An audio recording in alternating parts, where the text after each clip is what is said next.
just before we start the show, I want to take an opportunity to invite you to join me for the Podfluence Weekly newsletter, which is available both on LinkedIn and through the official newsletter channel. Now, if you are on LinkedIn and it's easier for you to follow there, then please just click on the link in the show notes, which will take you straight to Podfluence on LinkedIn, where you can subscribe for free and get weekly updates on Podfluence articles as well as episodes. If you would like to subscribe to the full newsletter where you'll get additional materials and, as my little incentive to you, my pre-podcast guest checklist for you to use when you're appearing on podcast shows so that you can be fully prepared every single time, then please click the link to the official newsletter in the show notes. Hope to see you there. Let's get on with the show.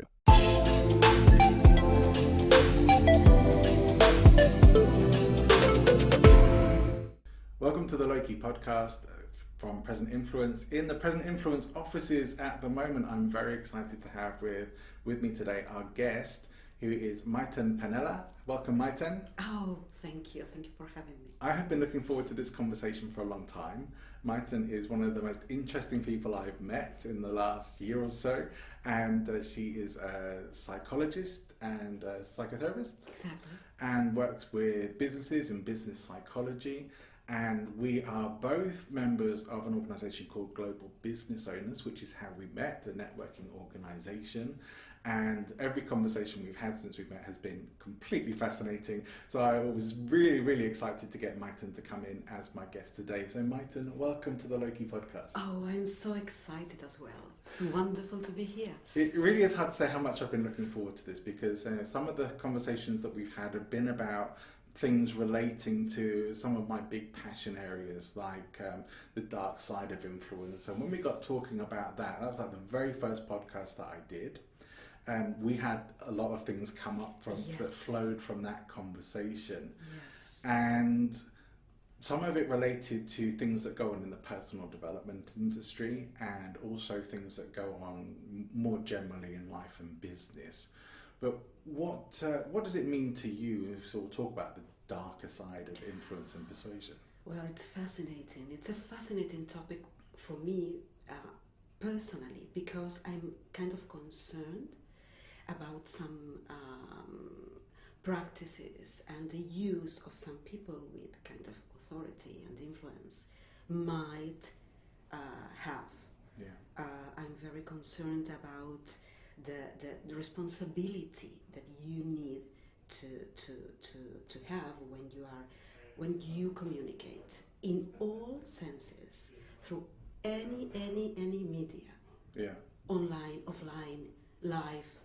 So we need to be aware of what we say and the intention that we have, the intention behind that. One of the things that has come up from a lot of my conversations about this is how important it is to have an ethical framework to work within. And yet when we talk about ethics, I think a lot of people have a different understanding of what that even means, or maybe don't really have much of a clue what that means. And I know what I mean by an ethical framework, and I did get asked about this, and I have been a few times, and I think the best way I can think to put it for me is being good in your ethics is working to the greater good, not working for your own self-interest or your own personal gain, but for the benefit of, hopefully yourself included with everyone else as well, that you actually want the best outcome for others, not just the best outcome for yourself. And I guess that is where I place ethical consideration for the most part. Would you agree with that, or anything you would add to that? I agree, but I would add, I think that it's integrity, the word I think of, meaning a lot of things, meaning how your consistency, how you are in your life and how you communicate with others, how you relate with others, and the intention. For me, it's a very important thing. Because when your intention is what you said, is to do something for the benefit of others, it's completely different that when you say or do something trying to persuade something or trying to influence somebody just for your own benefit. So this is the for me is the line that divide the ethical work and the unethical work that I see a lot. I've seen that a lot lately. Where have you encountered that? Well, all over the places in my daily work with people in the corporations, which is a very big problem for the corporation, not just for the people, because when you find inside the corporation people who behave in an unethical way, the corporate itself get damaged, because in the end it's going to behave with the corporate in the same way. This is like one of those everybody loses, like one bad apple spoils the others, right? Yeah. And I'm sure you can't really give any specific names or details, nor would I want you to, but can you give a sort of overview of a situation that you've had that maybe illustrates that? Yes. No names, but an important company who has a lot of who concentrates mainly on sales. And you know that when you need to prepare a team, when you need to coach a team, mainly with new people on board, your coaching concentrates a lot about communications and influence. And you usually hire external people to talk about this specific. Trainers, yes. Yeah, exactly. And I've encountered in my last situation in the work that this particular person, this professional, was coaching in a way that it's not ethical at all. Wow. So the problem was not, it was really big. The problem was not with the personnel, with the people working in the company.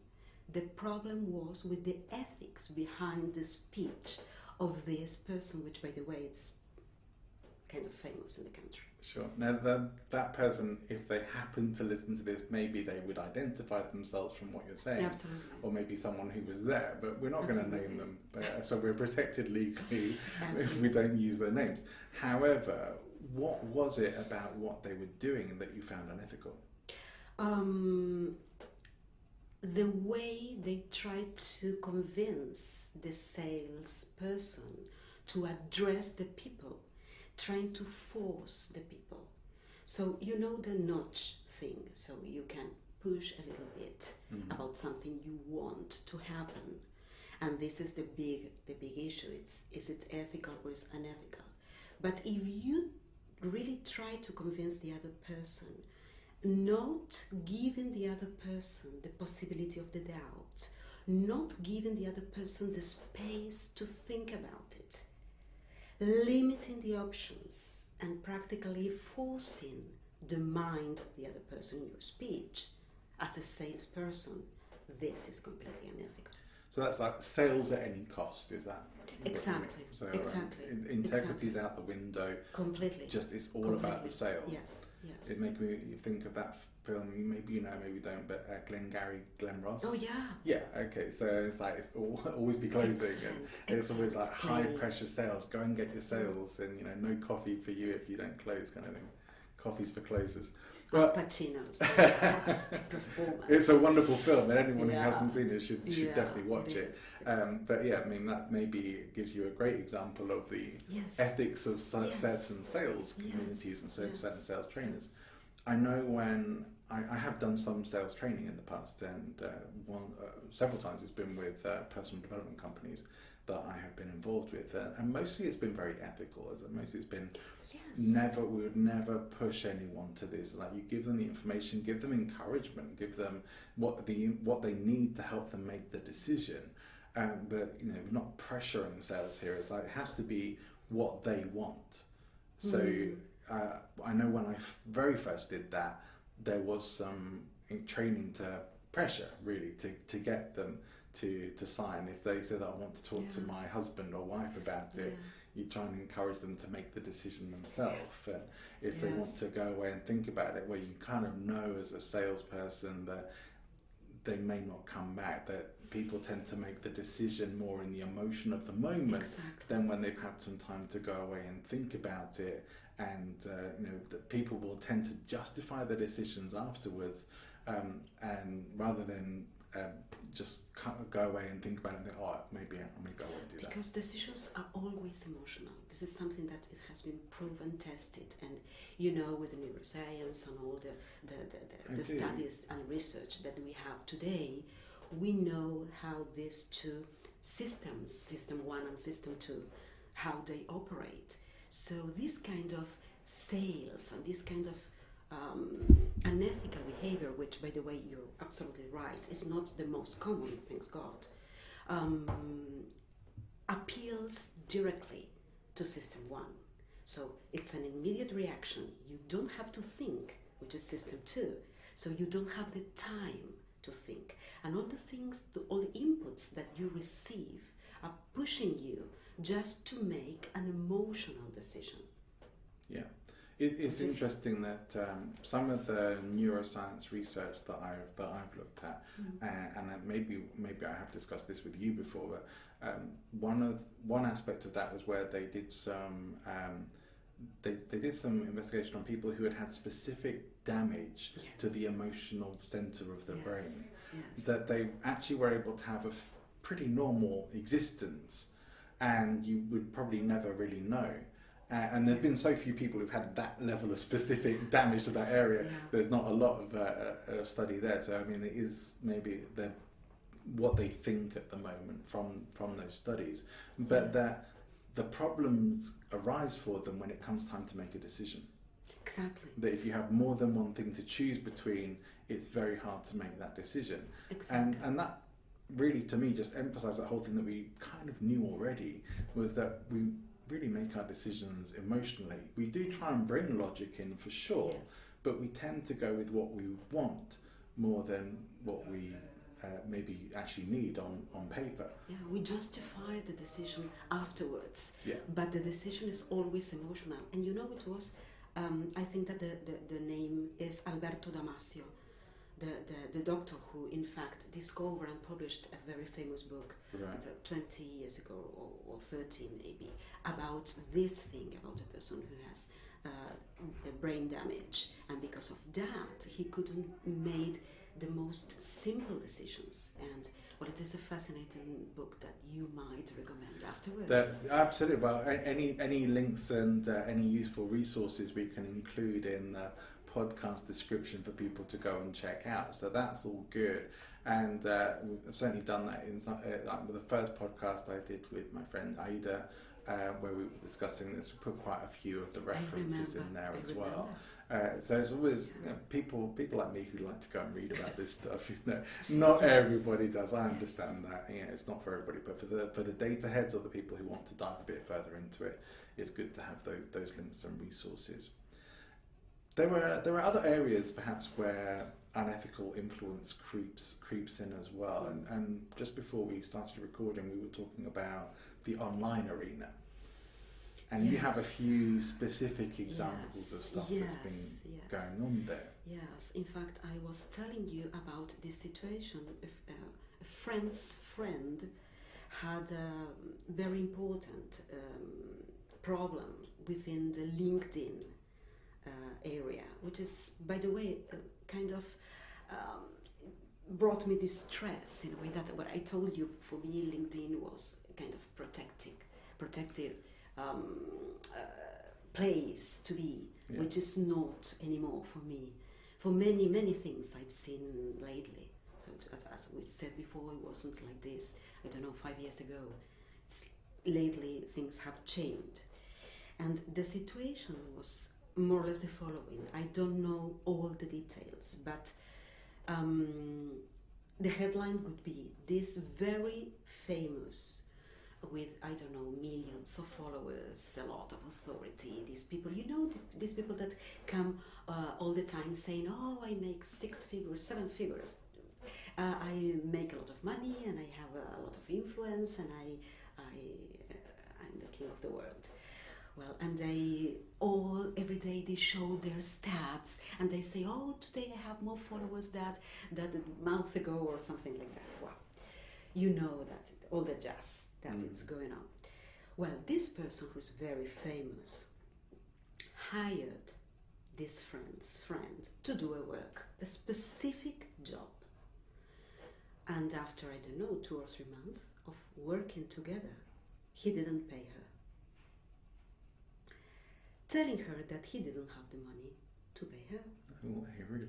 So it wasn't listen, your work is not what I expected. That wasn't the reason. Or we have, and another thing, it wasn't the case of telling her before, listen, we are having problems. Are you willing to work, continue working with us, even though we are having problems? Nothing at all. The problem is the following, and this is the thing that I'm really concerned. This friend's friend didn't sign a contract, which is the most obvious thing that you do when you begin a new job. Yes. Why?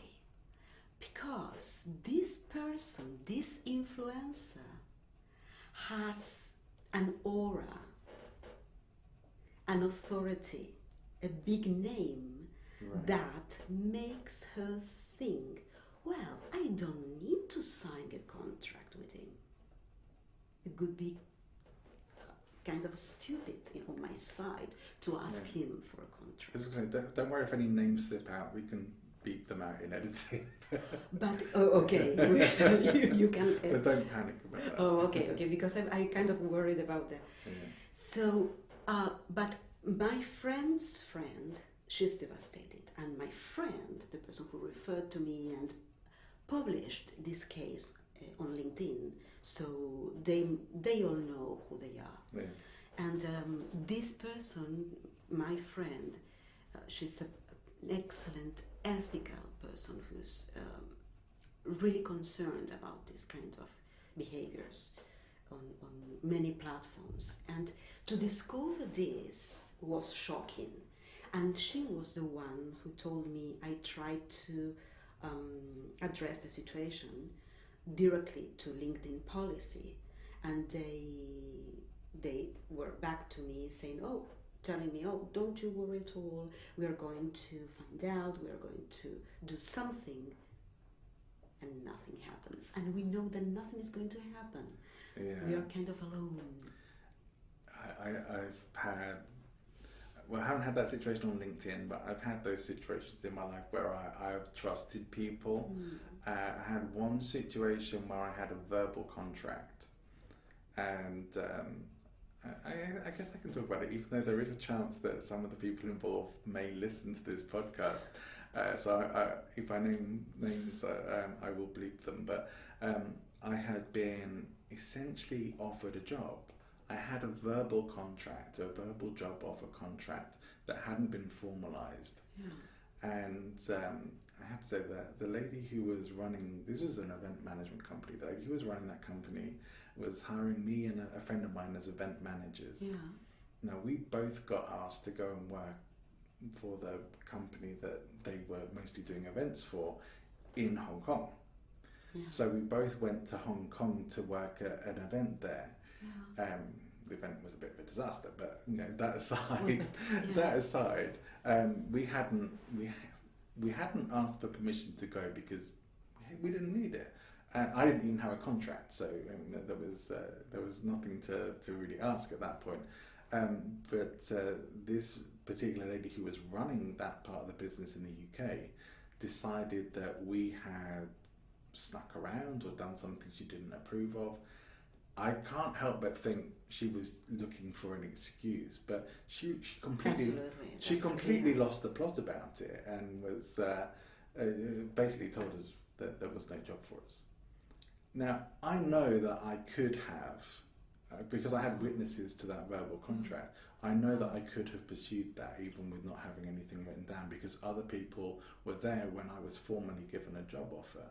But there's that thing of, well, is it really worth it? Because I'm not sure how much I'm going to get from it, but also because it's going to damage my friends who are still working there and that business if I go and pursue this. But don't you think that people who used to do this kind of things count on that? Count on your integrity. They count on your trust, Exactly. that you think that they have integrity or that they'll follow through on what they're saying. But it's kind of interesting that that particular person managed to get, I don't know how really managed to get herself into a position that I don't think she should ever have been in, because she didn't have the qualifications or really the experience to do that, and she wasn't really able to manage that position. And as much as I sort of forgive and forget the past, and we are still online connected at least, I know that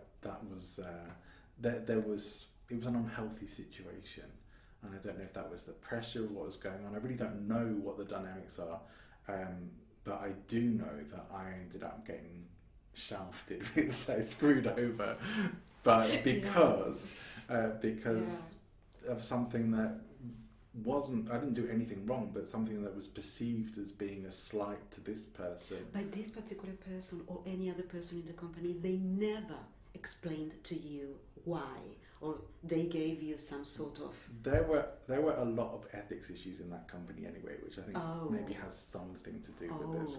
But no, I never really got a good explanation about that. However, as things progressed, that whole company and event situation kind of deteriorated and eventually disappeared. And I look at it now and think I didn't jump ship. I was like walked off the gangplank just before the ship sunk.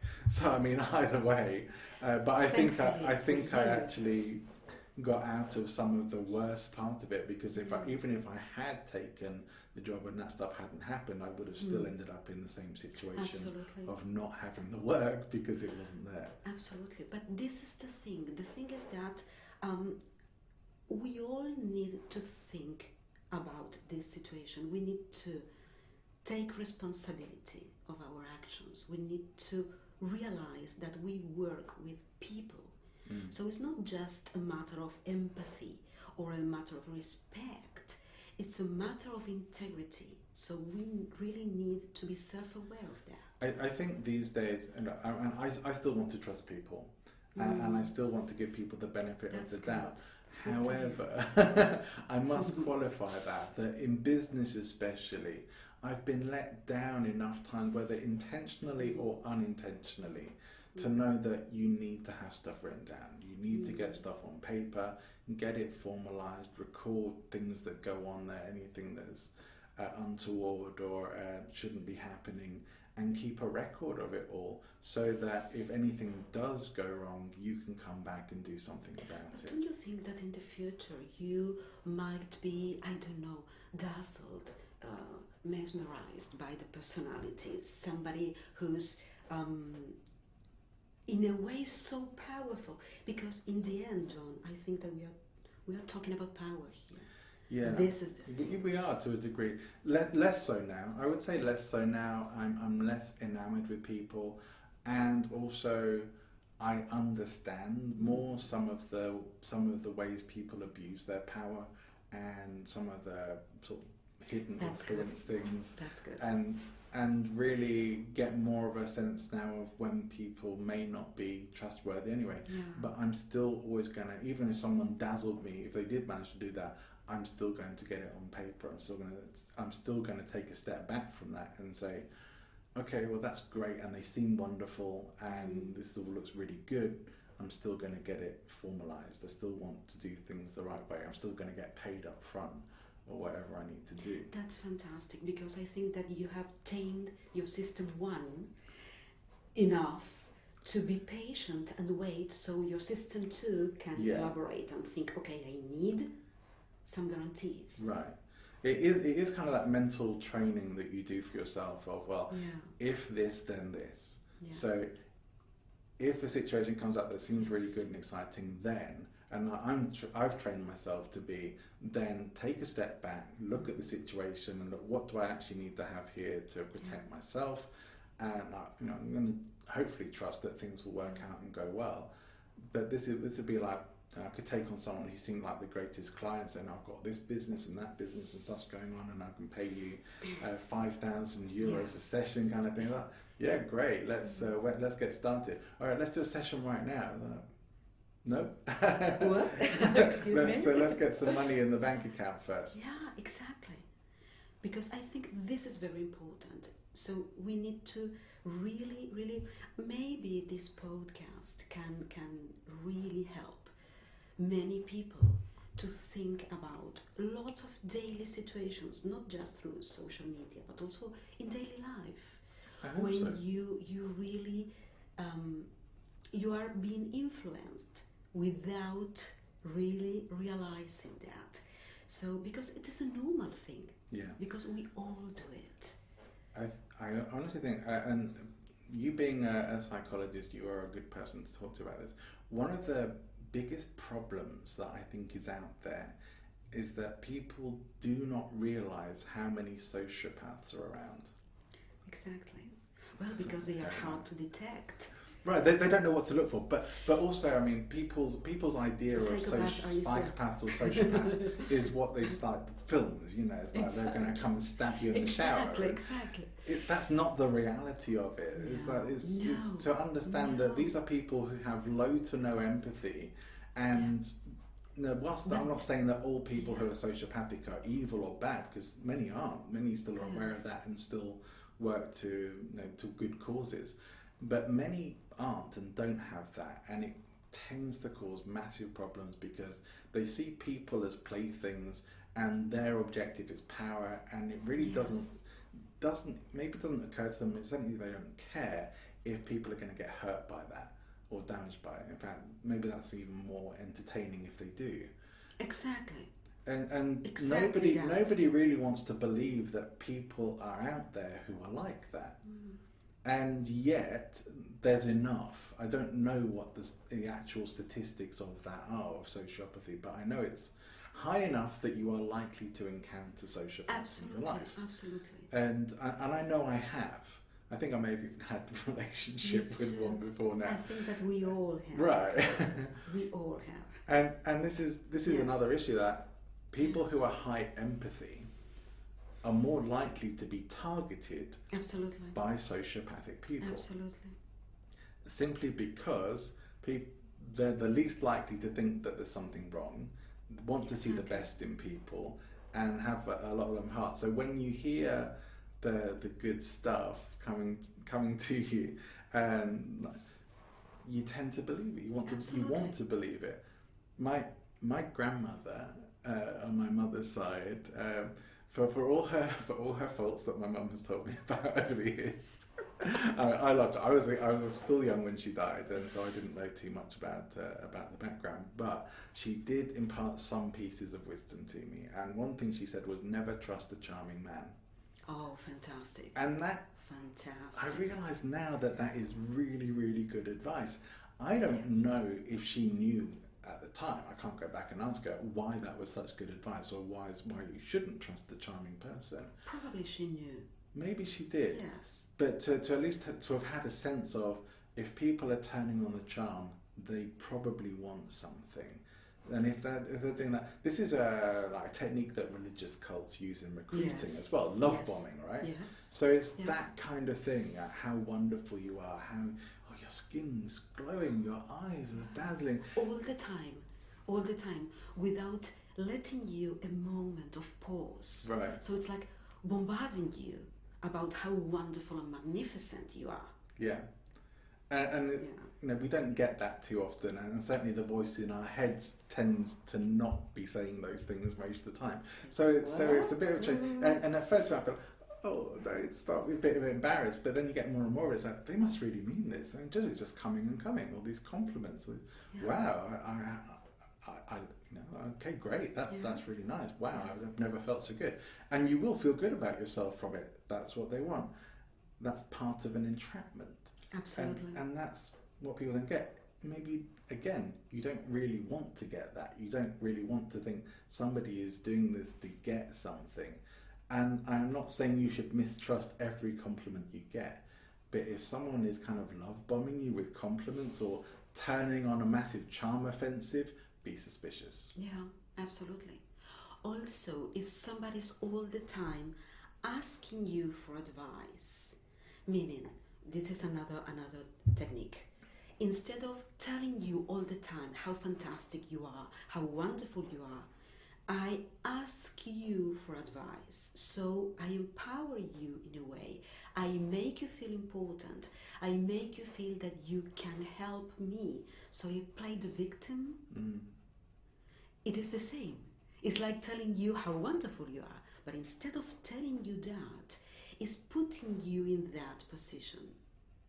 Right. So this is a big problem, and we all have encountered these types. It's interesting. I mean, that was just making me think back to years ago when I one of my university jobs was working in a bar. I had like several jobs to help me pay my way through university. I don't know. As you do. I'm not sure when I slept, but who cares about that when you're young?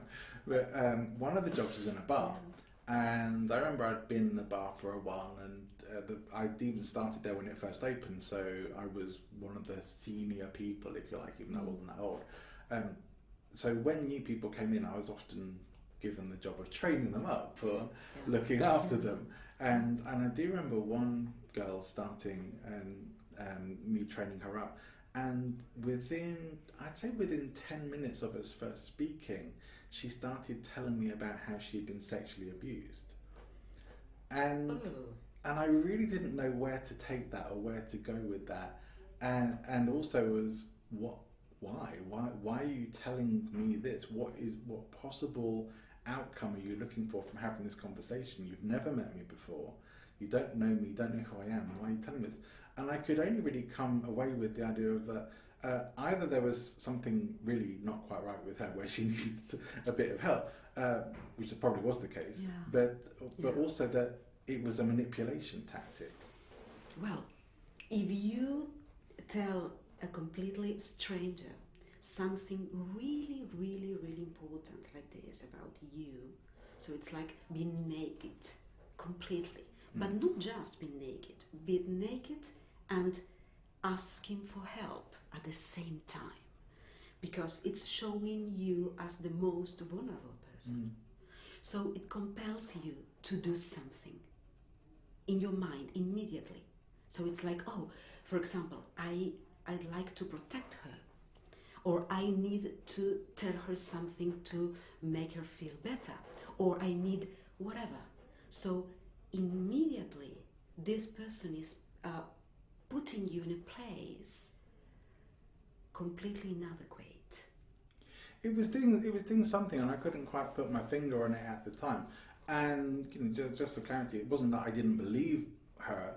I was just questioning what her intention was in telling me that within such a short time of having met me. Many of these people use true stories. I mean, it's not like they invent all the things that they tell. No. The thing is, they do of these things, and it is the same that we began to talk about at the beginning of the recording. So the communication, when you say something, what is your intention? Why are you saying that? I think this is one of the most critical things with what we're talking about as well, in terms of influence and persuasion, and relates to so many different aspects of it, that sometimes it is just taking that moment to step back, in your mind at least, and ask, what is the intention here? What's really going on? Don't do that when you're watching films, because it will completely ruin them for you, because you'll figure out what's coming up next when you start asking stuff. Do you know what? I did a degree part of my degree was in English, and one of the things I had to do was analyse the film. Now I chose Blade Runner, and I watched all the different versions of it. I loved the film, but I had to analyse the film, so I had to watch it and pull it apart and not critique it, but I was doing a postmodern analysis. I'm not going to go too much into that. However, analysing the film instead of just watching it and enjoying it destroyed it for me. Well, it just ruined it. Like, now I can maybe go back and watch it and switch that part off. Yeah. But I did become very conscious that I kept doing that with films. That just got into my head of, why are they doing that? What's going on here? What are they setting up? Why am I hearing that music? Why are we seeing this exact scene right now? That you will pick up exactly why, because everything tends to get set up. Absolutely. And it will ruin films for you. Yeah. I think the next film I watched after that was Pulp Fiction, and I couldn't enjoy it. I couldn't enjoy it. It's a masterpiece. Right, but I couldn't enjoy the film for that very reason. I was analysing every aspect of it. You know, you have to make a pact with yourself. And I tell you this because it's one of the things that they teach you in psychology school when you begin to study at the very first, at the earliest steps of your career. They tell you you really need to forget about your profession in certain situations. Right. Because you if you put your profession all the time in your life, you're not going to enjoy everyone. Because there is some part of magic. For example, with a film, you need to make a pact with the director. So you need to tell yourself, I'm going to believe everything that this person is going to tell me for, I don't know, for 90 minutes. I'm going to believe everything. In that spirit, you can enjoy a film. I sometimes think I might go a bit too much the other way now and switch off my critical faculty a bit too much, and then sort of like sometimes there are like really obvious plot holes or things that are like big mistakes or non sequiturs, and maybe I don't always realise or notice it. Yeah, in movies. Film is a fascinating way to discover to find out a lot about manipulation, a lot about, not just because of the director and the plot and the script, but also because of the characters. So there are some movies that can enlighten us a lot. Right. I mean, even Hitchcock, for example, the sociology of a film yeah. and the psychology of it is all relevant to what might influence you. Films, and as well as any form of media, tell you yeah. what is acceptable and yeah. what is unacceptable yeah. and what's normal, and a lot of it is giving us messages on how to behave and how not to behave. And that's what a lot of people, I think, don't see in films and cinema sometimes, is that the sometimes moral messages or the subtexts of films as to what they're really telling you. It's like, yeah, that's the story that's going on, but there's another story running underneath it. Or maybe more than one that's telling you how the world should be or how you should be and how to think. And it is very difficult for many people. Yeah, and some movies are challenging those things, Absolutely. but some movies are pushing the conformity, I guess. Yes, but you know, for many people it's really difficult not to be identified with any particular character or with a situation or with, and then it is very easy for a manipulator to make the subtext to go to the right part of your brain. Sure. But I want to come back to what I was saying about taking the step back and saying what's the intention here. Yes. Where it is most important to do that is in your life. Not so much when you're watching TVs or films.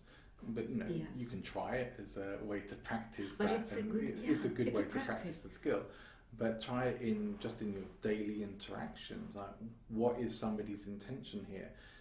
It's especially important for people who are quite sensitive, I would say. If you find yourself often feeling offended by people or upset by other people, it's a good thing to then take a step back and say, well, what is their intention here? Are they actually intending to upset me? If they are, it would be good for anyone to work on challenging that. And all you have to do sometimes is say, what is your intention here? What's the outcome you're looking for? Or even to say, is it your intention to upset me?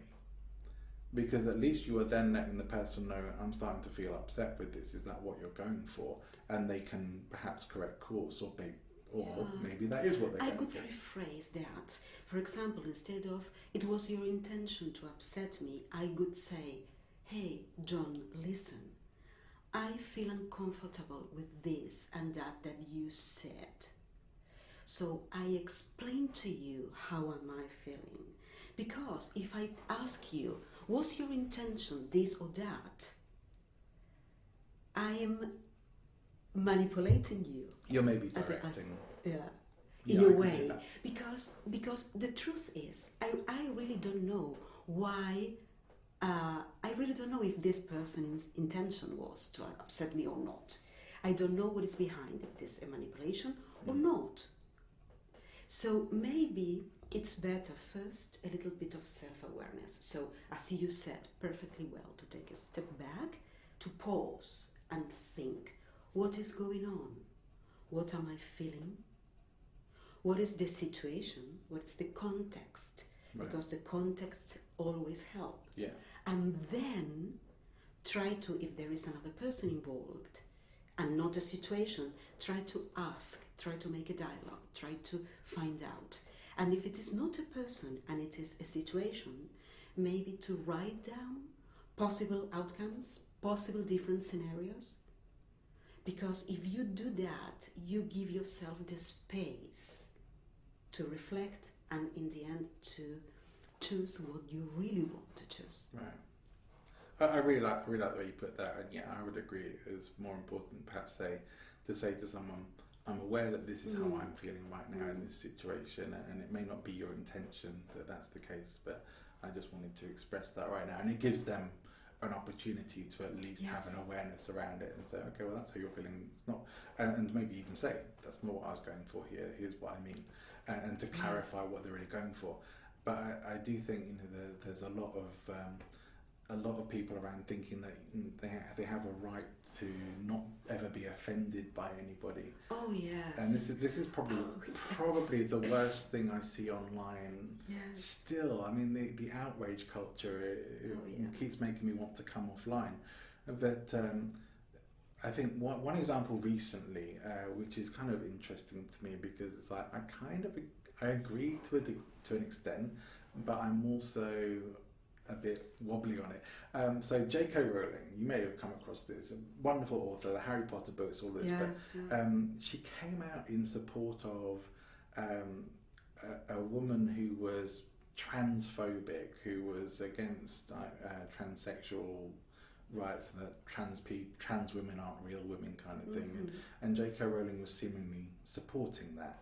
And she doesn't seem to have backtracked on it or apologised about it. She just sort of gone quiet for a while online and stuff.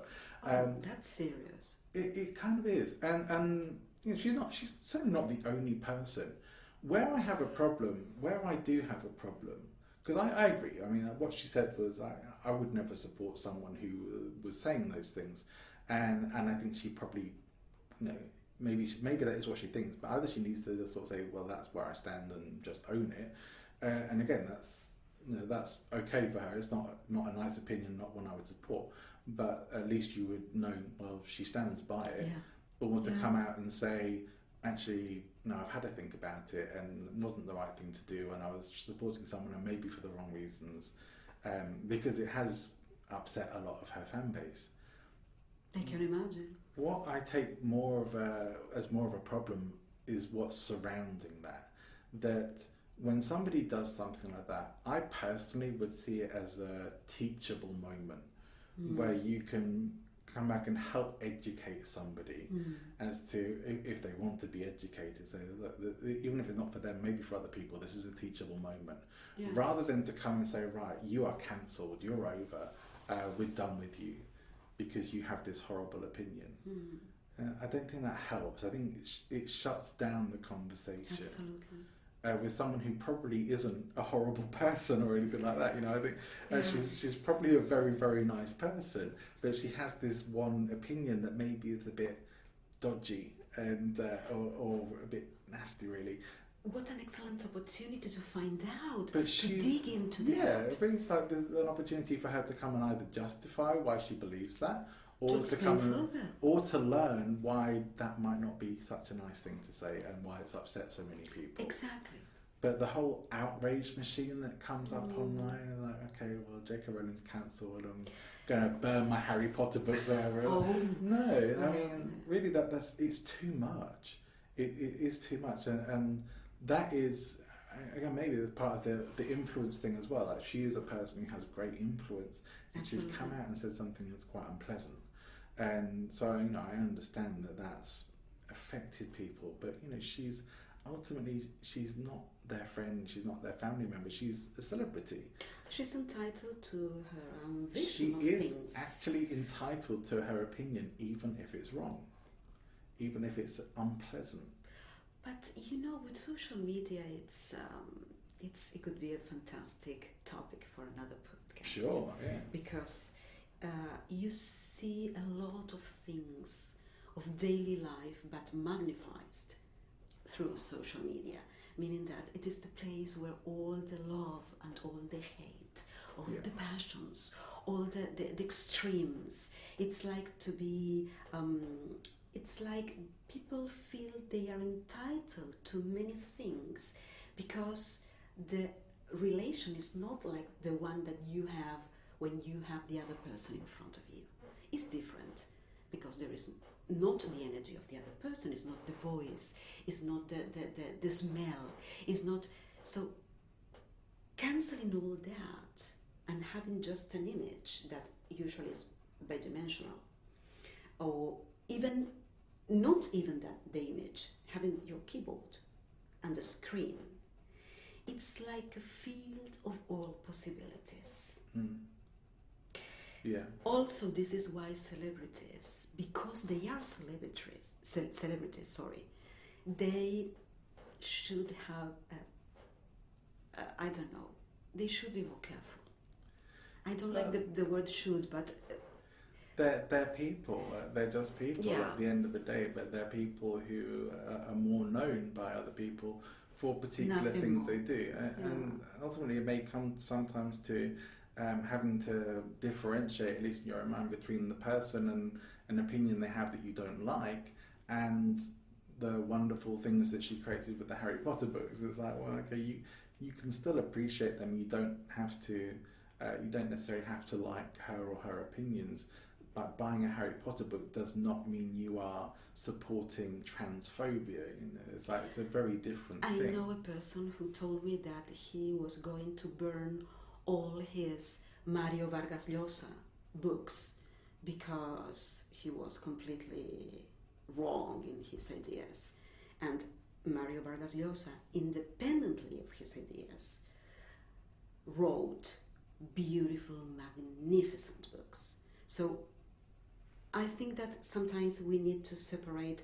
Well, I don't know. It is something to talk about. It is, because I sometimes it's tricky. It is tricky because, you know, I know that I don't necessarily have, you know, I'm not the voice of authority myself, so I can't really tell anyone else how they should or shouldn't react. I just can tell you how I respond to stuff and what I see on there that I don't like and why I think that is.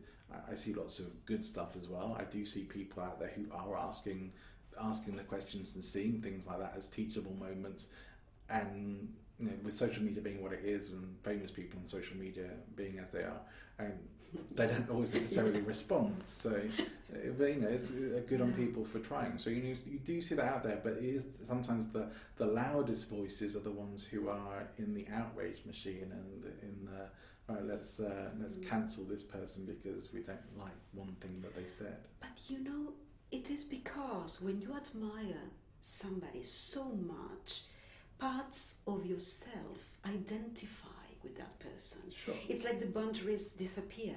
So when that celebrity or that famous person says something that is the opposite of your beliefs, it's like the end of the world. It was disappointing. You know, to me, that particular incident was disappointing. But, you know, to me, it's also disappointing when people who I really like as celebrities come out as being like religious or in some sort of cult or something like that. You know, it's like, but you know, maybe a lot of other people think, well, there's no reason why it should, but okay, but that's me personally. It's a bit disappointing. But I'm not going to go on social media and go, how dare you, or all right, I'm over you now. It's like, okay, well, I can still watch them and enjoy them. It's like, I'm never going to watch another Tom Cruise film because he's a Scientologist. So, you know, please, I'm going to go. Well, yeah, okay, maybe there's an argument for it, but you know, I'm not going. That's not really going to come into my consideration. When I go and see a Tom Cruise film. There are other reasons I might not go and see it. Yeah, exactly. But you, knowing you could make the most out of that situation, meaning that you could create the space to talk about this topic. You could ask the person, if you can, why did you say that? I mean, you could open the space for communication, which is the right thing to do. I don't really think social media allows for it, and that is also part of the problem as well, right? This is the problem. I think that this is personal. I think that in these moments we are living, we really need to create more spaces for real people to talk in real time and to communicate more, not just go on social media and I'm not saying that we shouldn't go, because I am there and it's fantastic, but it's like anything, it is a tool, it is a media, so it depends on how you use it. But the thing is that we really need to be in contact with the other person, also because in the contact, when let's going back to the manipulation thing, when another person is trying to manipulate you, life is different. You have more tools inside of you, even if you don't know that you have them, because the impact, because of what you feel, is stronger. On social media, it's different. Mm-hmm. It is. Well, I mean, I think one of the biggest lessons I've ever learned from social media is to mainly just don't engage, especially with trolls. That you are probably never going to win an argument on social media. And whatever your opinion is, there is someone out there who will disagree with it. Yeah. And sometimes quite vehemently or aggressively disagree as well. And so often the best practice is to, by all means, state an opinion, but don't expect that you're going to get all the way support for that, or that it won't be unchallenged. But don't get into an argument about it. No. Just put it out there if you really want to, but also don't put out half-baked opinions. Which is easy to say, but after a few glasses of wine on a Friday night. Exactly. Yeah, I know I've said some regrettable things after a few glasses of wine before now, so we're all going to do that. But generally, I know when I've ever found myself arguing with somebody online, it always gets to a point I think, what am I doing? This isn't going anywhere. No one's going to win here. It just becomes like, you're this, or you're that, or or I'm right, you're wrong, and there's no real chance to have a proper discussion about that. And when people, especially when what it really allows, and why it's so difficult, is because people don't have to pay attention to what you send them, and you.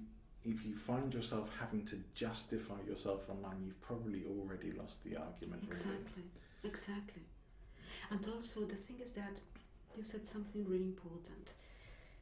If you could step back just for a moment and decide to talk about your argument and your opinion, not with intention to win a contest or to win a prize or to be right, but just to say, hey, this is my opinion, I think this and this, so I can listen to your opinion. Okay, so you say that and that.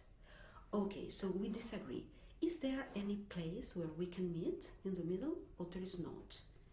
If it is a troll on the other side, this it's not going to happen, because the other person is going to go back and back and back and back and begin to insult you, begin to they just want to fan the flames. Yeah, because the thing is that to put the attention, so the final intention is that the rest of the people put the attention on him and not on you.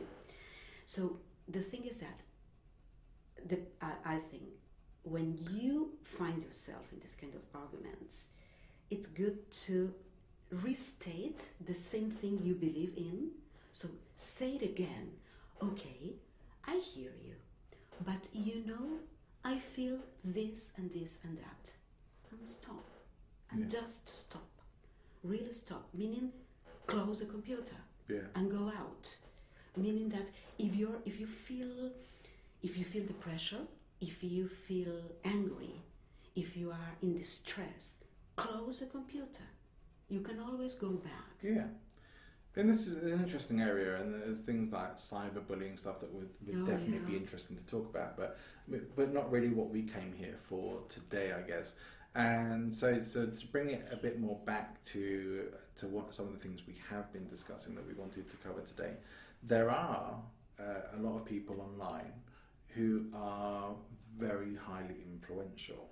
Yes. And we talked, I've mentioned before on one of my podcasts about Mike Winnick. We talked about him a bit earlier, the entrepreneurs and the people who are doing this. And having worked in some of them and knowing some of the people who he talks about in his videos as well, it is interesting. And knowing that they may not all be ethical, but there's some stuff to it. Yes. And but there's also a level to which there's one of the things I was going to mention earlier. Sometimes you maybe feel that you can't really come back and say something about that person if you disagree with them. Now, can I give a specific example? I can do it and I can bleep it out. So I saw something posted from Tony Robbins online, and I really disagreed with it. And I felt like I was going to be. I knew I was going to be the lone voice, a voice it's saying the England pissing in the wind. It's like it's going nowhere. It's like not exactly preaching to the choir. But the greater likelihood of me posting what I wanted to say was that people would come back and attack me or attack my position, and I knew that was very likely from doing that. That didn't really happen. I have a few comments for sure, and a few people saying they disagreed with me, or stupid things like "I'll pray for you," or I'll think for you. But it's. Lovely. But it wasn't so bad. It wasn't so bad. But there's people like him. There's people like Deepak Chopra out there. People whose opinions I don't agree with, and there's a lot of them, but they have influence. That there is that thing of you sometimes feel that you can't come out against these popular people without knowing that if you do, you're probably going to be attacked, at least verbally, in some way. But let me ask you something. Why you would like to make public your opinion about this particular person? For example, you disagree with Tony Robbins, and you decide to write something. So let's begin from the beginning. But what's my intention? Yeah. My intention in responding was essentially a couple of things, really. I didn't really think Tony Robbins was going to read it, although you never know. But really just to post something of like, to have at least one voice in there that says, I actually don't agree with this. When everyone else is coming and saying, oh yeah, give it to them, amen, or whatever else they're putting up there. To have one voice out there and say, maybe there's a different point of view here. There's something else to think about. Not just going on there and saying you're wrong, because that doesn't help anyone. It's like, here's a different opinion. So would you say that your intention was, other than saying your truth, showing that there are other possibilities out there? I want people to think. That's really what I want. I do not feel anymore, at least in life, that I need to disabuse people of their beliefs. I may sometimes speak in ways that might make people think otherwise on that. But an example would be in life. Like most of my family, my immediate family, are born again Christians. Now I'm not. I am about as atheist as you can be, and yeah, I could definitely say I don't have any God beliefs or anything like that. But I don't say that there is no God, because who could know that? It just seems pretty unlikely to me. However, there are many people who believe in it. Yes. And my parents and my brother and my sister-in-law would be some of the people who do believe in it. Now, if I don't respect their beliefs, if I'm trying to say, well, I'm not a Christian, I don't want my family to be Christians, I'm going to rip the family apart, because those beliefs are very dear to them. So and I don't even necessarily feel that I need to challenge those beliefs as well. I think it's maybe enough for them to know I don't share those beliefs. And to me, that's enough. If they want to ask me why, I will tell them. But I don't think that conversation's ever going to happen. No. And I don't need it to happen. So. But you need them to know your position. This is important. I need Very them. important. Yeah, I need them to know that I'm not going to church with them, and they do. They know that. So we've had to iron out a few things over the years, but the relationship is good. But it's only good because they respect my boundaries as much as theirs. They're not trying to convert me, and I'm not trying to deconvert them or convert them to atheism. But this is fantastic, John. What you're saying is fantastic, and I tell you why. Because when you say, I don't try to convince them of anything, but I just want them to know that I think differently. It is exactly the same case that you were talking before. It's different, the situation, because right. of the emotions around the family are completely different than Sure. the emotions around Tim Robbins. I hope so. But I do too. But the case is the same. If you speak your truth from a place of self-confidence, meaning that you are centered and you know what you feel and what you think, and you just want to share that with others, not trying to manipulate others, not trying to influence others, not trying to do anything but let them know who you are. This is a fantastic place to be, and this is a very protective way to handle. It is, but I must throw in my own personal caveat on this, which is something that bugs me online, and is like one of my trigger points, if you like. That if I'm in a group online and I ask for a book recommendation on personal development or on business marketing, if someone comes back and says the Bible, I'm going to let rip. It's like, read another book. You have with the Bible the same that I have with the self-help books? Right. Sorry, but no. Well, I think like anything, there's good and bad. I'm sure there are good things you can take from that, but I'm not going to read it as a self-help book. And there is really that thing of people are just recommending that because they want to push their belief, not because not because of that. Oh, this bit of the Bible's really going to help you. I'm sure there are some great verses. There's some beautiful poetry and some great verses. I know the Bible really well, but there are. From which place are they coming? And they are offering their thoughts. From which place? Trying to convince you that the Bible is right, or trying to share another point of view? It's also the thing of, when you're making that comment, that is not the recommendation that anybody's looking for. Yes. There is a bit of that as well. It's just you can tell. What they call it now, virtue signaling. You can tell. It's like, okay, I'm just letting everybody know that I'm a Christian and I love the Bible. It's like, well, okay, good for you, but this is a serious conversation. It's a bit like that. So it's like, go and love your Bible, but please, in a professional group or some such, Well, this is another situation. It would be wonderful also to have a topic about that. The boundaries about professional and not professional. Well, yeah. Because we have, in my profession,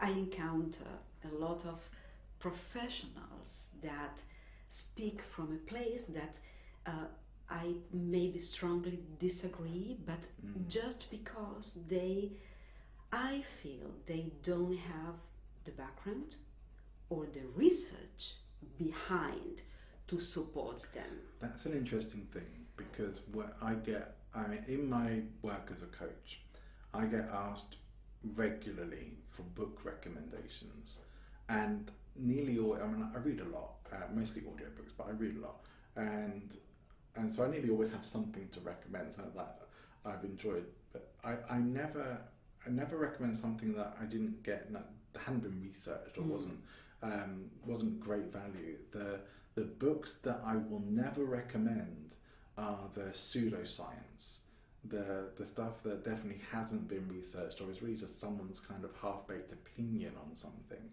And I see a lot of that out there at the moment. I will never recommend, although I keep getting it recommended to me, supposedly Dr. Joe Dispenza, who's a chiropractic doctor. That chiropractic is pseudoscience. Sorry to disappoint people.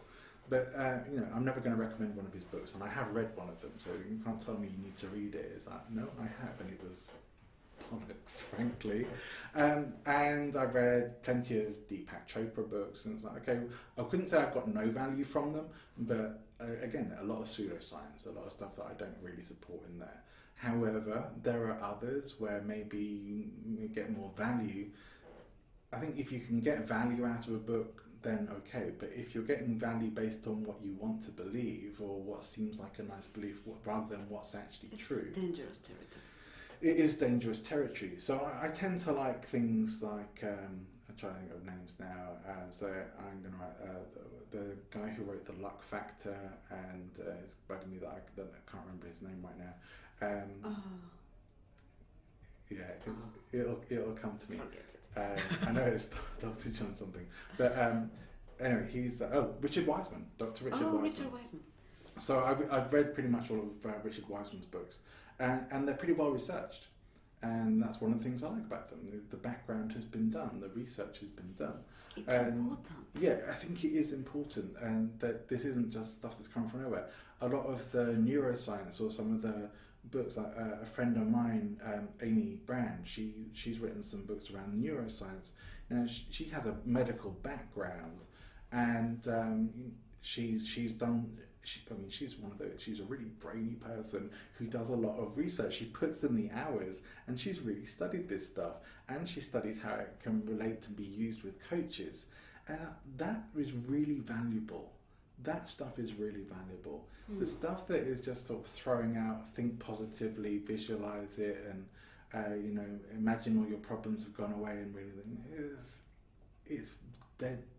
It's dodgy territory, and it is skating on thin ice in a lot of cases. It's dangerous because you are dealing with people, and if you, for example, you recommend a book that tells, for example, that to improve your self-confidence, a good technique would be to do wild things, new things, try new things, get out of your comfort zone and try the wildest thing you can imagine.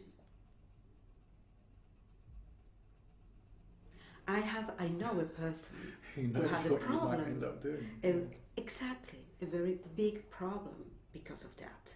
So this is the thing. When we write and when we speak, it's the same. We really need to be responsible of our words. And if you talk from a place of research and study, you might be wrong also, because, well, this is science. It's all the time researching and proving wrong or right. But at least you have a reference.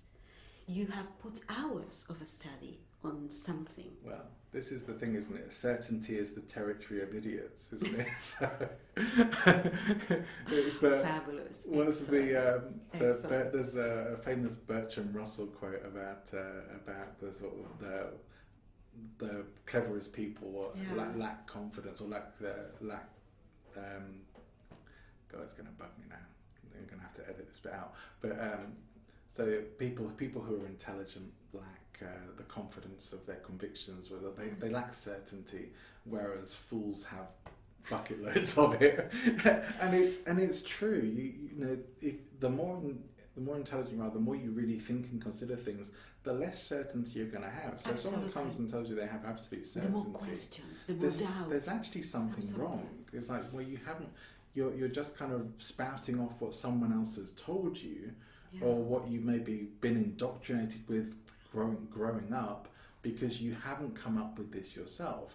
And the reason why you have to be certain about it is because maybe you're not mentally strong enough to cope with that not being true or not being a reality.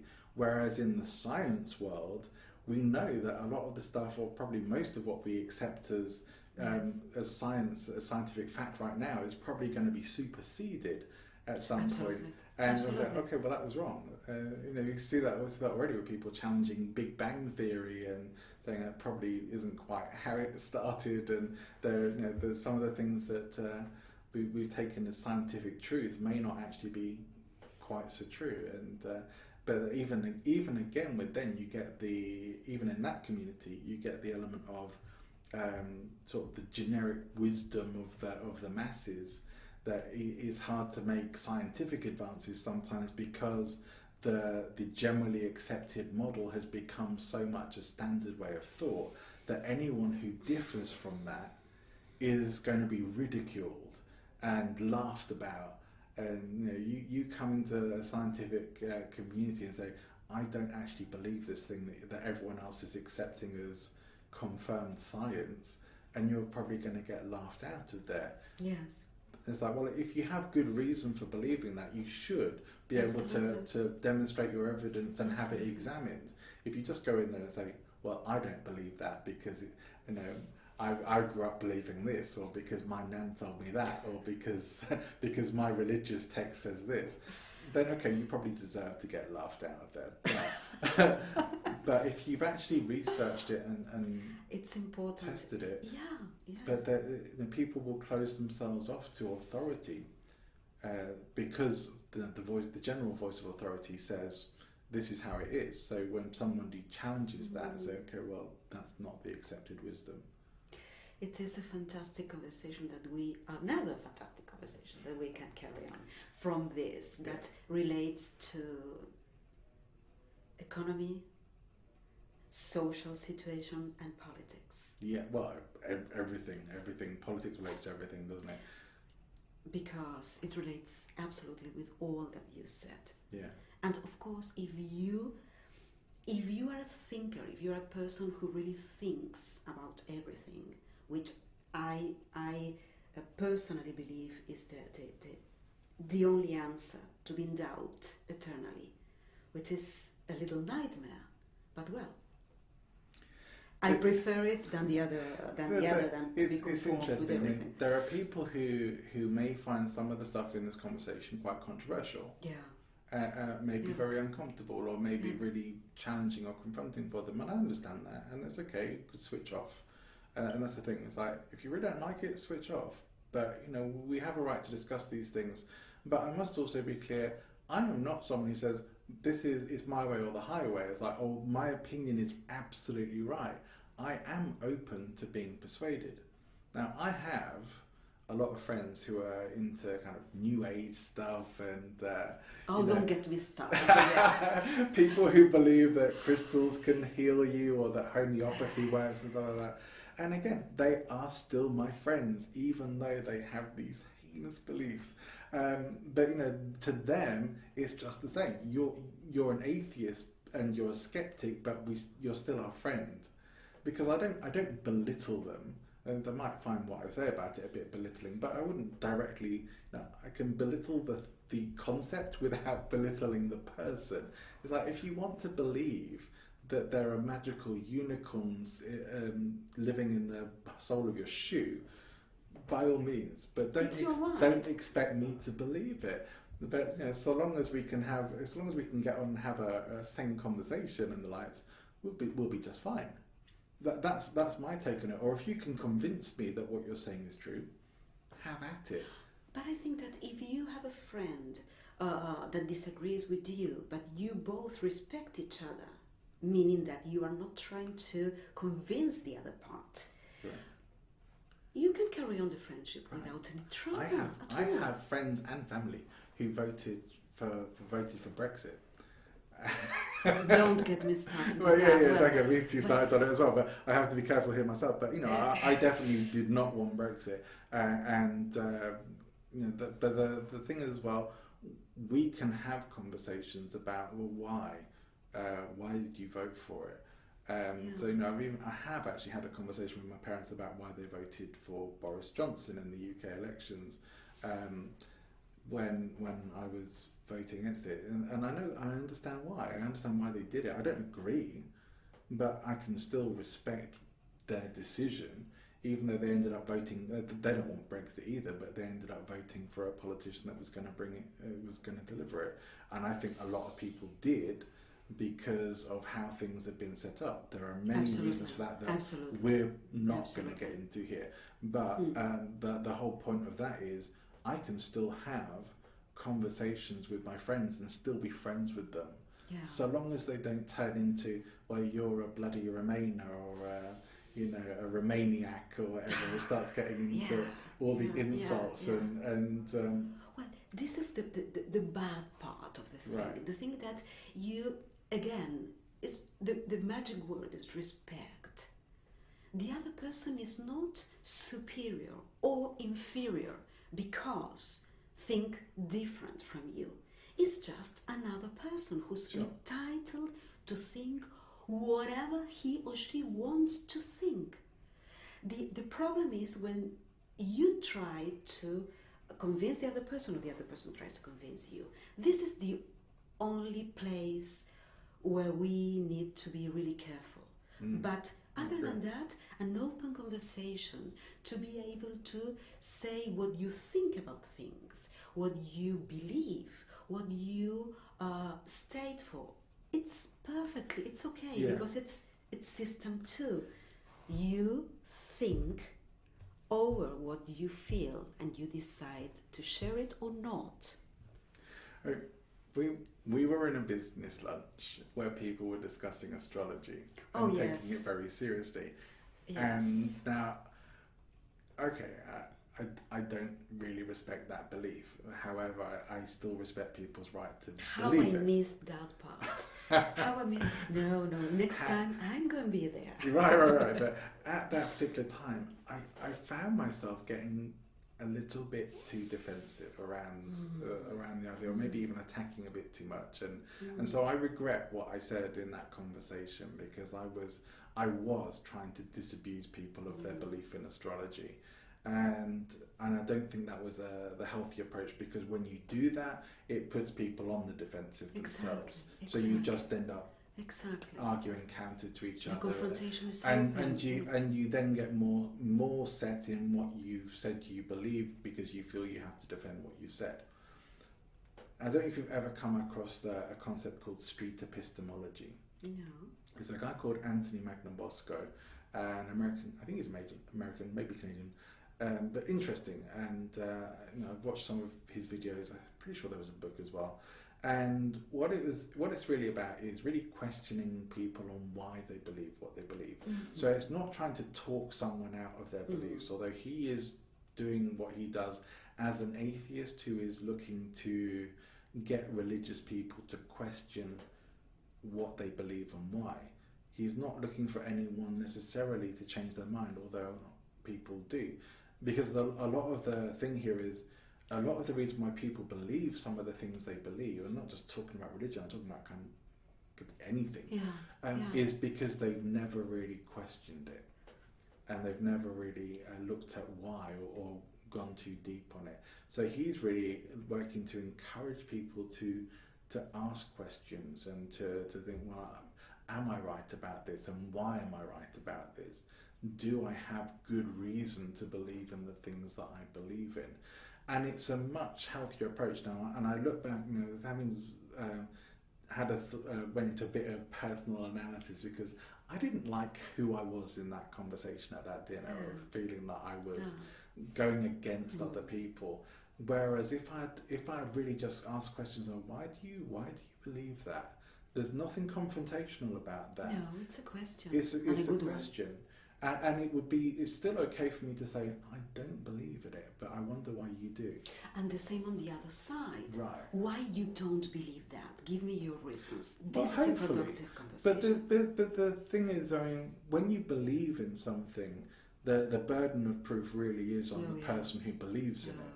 Because it's kind of say, well, why don't you believe in God? I don't have any good evidence to believe in God. Why don't you believe in astrology? I don't have any good evidence to believe in astrology. If you can present a case to me that shows me why there is good evidence to believe in it, I will take a look at it and make my own evaluation. And I might just change my mind. And that really is the position. If you come to any of this kind of thing, you think, well, I'm never going to change my mind about this. You're already closed. I'm not going to try. There's no point in us having a conversation about that, because you're in a fixed mindset about it. So, but if you're willing to question it and have the discussion, I'm willing to have the discussion with you. The only time that may not be true is if the thing that someone else believes is directly impacting my life or someone I care about or society. Well, it's different. But I think that if we cannot create the spaces of growth, this is important. Right. Because, for example, you maybe regret who you were at that time in that conversation. I spend too much time analysing myself. Now you say, okay, I didn't like myself in that moment. Yeah. So next time I'm going to try to be different. This is growing. Right. And this is fantastic. Yeah. And because we all need to grow all the time, till we die, hopefully. Doubting all the time, asking ourselves all the time about everything. Because it is interesting. It is. Because it is not always funny, but sometimes it is. And it is the only way to be a thinker. For me, which is not to be a believer. For me personally, and this has been true even when I used to be religious. I used to be a Christian and go to church and all this stuff. And even when I was, I still even then believed that if you really believe in something, you have to have questioned it, because otherwise you are just accepting what someone else says is true as the truth, and you can't. You have to examine that truth for yourself and see if there is merit to it, because there are areas in life where we are encouraged not to question. And it's not just in religion. There's many parts of life when we're encouraged not to question, and where that is maybe even kind of used as a tool to further a particular agenda. Your emotions, right. Our emotions. We are not supposed to ask ourselves what we feel. Our sexuality, we are not supposed to ask ourselves what we like, right, and with who we like that. These are things like our taboo. We are not supposed to question. There's so many different. If you question yourself, you might end up discovering you yourself. You don't know where you might end up. But it's fantastic, and it's it's a threat for some. Doesn't that really bring up the reality then of why people often don't? Is because there's a fear then of where it might take them, of what doors that might open up, and people do generally, people like you and me would look at it on, well, actually, maybe from experience tells us it's an exciting journey of self-discovery, and knowing that even when you feel like you know yourself now, you're still going to change, you're still going to develop and grow in the future. Who you are, who I am, who you are next year is going to be different to who you are right now, here today, while we're recording this. Hopefully. Yeah, because we will have learned more, we will have experienced more. Somebody may have come along who changed your belief on a certain thing, or and because our cells change, right. and also our neurons. Yeah. So hopefully we are going to be different. And it should be thoughtful. One of the it's interesting that this is a book that I came across more recently than I'd care to admit, because I think it's such a foundational book. Is Dr. Carol Dweck's book on mindset. Have you ever read it? Yeah. An incredible book. Yeah. And really Absolutely. clarified for me the difference between fixed mindset and growth mindset in a revolutionary way. That I was aware of some of the principles, but the book just made it so clear for me, and to really understand and see it more in myself and in other people, where you maybe have fixed mindset thinking and where you're in growth, and to aim for the growth mindset, which means you may not be right, and actually all the time that is a good thing. Yes. It's actually better if you're not, but don't try to defend or protect being right. Accept that other people have a version of right, and listen, because you might learn something. Yeah. This is the whole thing of like, well, does it matter to you whether what you believe is true or not? But people sometimes are afraid to get lost. And it would be wonderful to let them know that they are not going to get lost at all. It's the opposite. Exactly. Exactly. It is. Is an interesting thing in life. I can nearly always tell when I meet someone whether they've done some work on themselves in terms of some growth, learning, development, personal, professional, otherwise, where I guess maybe meditation and things like that as well. People who have really considered things in life, as to the difference of just how open I guess they are, and what you can talk about with them, and I'm always much more magnetically drawn to people who are more open, who have more of a growth mindset than I will be to people in a fixed mindset. That doesn't mean I'm going to ignore those other people. It just means I know I'm going to find that a bit more challenging. And so I will, and like I say, I always have those conversations, even sometimes when they're difficult or challenging. But for my sort of comfort, of the people who I want to most connect with, is people who have more of that growth mindset and energy. We all do that. Yeah. I mean that we all tend to try to connect with people that if we like to think about things and like to challenge ourselves, we are going to enjoy conversations that challenge our thoughts and minds, and that we can talk about almost everything. It's like a... Yeah, I mean, I just think, have you heard of Milton Erickson? Yeah. Right, I'm sure you have. And so the father of hypnotherapy, really, and to the greater degree. Another podcast. Yeah, entirely. A very interesting topic. Yeah. But one of the things that he said was that he believed that everyone is in a trance, and that people are either in a trance of empowerment or a trance of disempowerment. And so his job was to help move people from the trance of disempowerment into the trance of empowerment. Interesting, right? Interesting. And so I like a Messiah.